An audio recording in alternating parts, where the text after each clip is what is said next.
Vitamin D क्यों ज़रूरी है? अक्सर डॉक्टर्स जो है वो विटामिन डी को बहुत सारी बीमारियों में रेकमेंड कर रहे होते हैं, लेकिन पेशेंट ये सोचता है कि यार मुझे तो कोई हड्डियों का मसला नहीं है, उसके अलावा मेरी हड्डियाँ भी मजबूत हैं।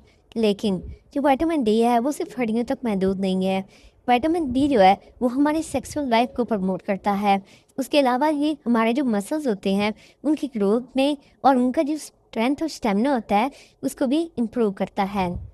उसके अलावा जो हमारा जब भी हमको इन्फेक्शन होता है तो ये हमारे इम्यून सिस्टम को भी बूस्ट कर देता है। और मोस्टली जो हमारी स्किन की टोन है उसको परफेक्ट रखने में भी विटामिन डी बहुत ही इंपॉर्टेंट रोल प्ले करता है।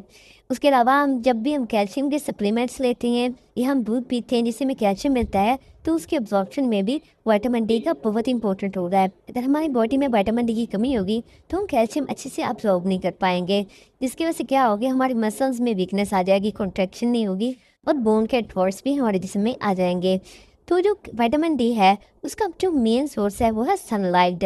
इसलिए आप ज़्यादा से ज़्यादा कोशिश किया करें कि जितनी हो सके सनलाइट अपटेक किया करें सुबह 7 से 10 बजे के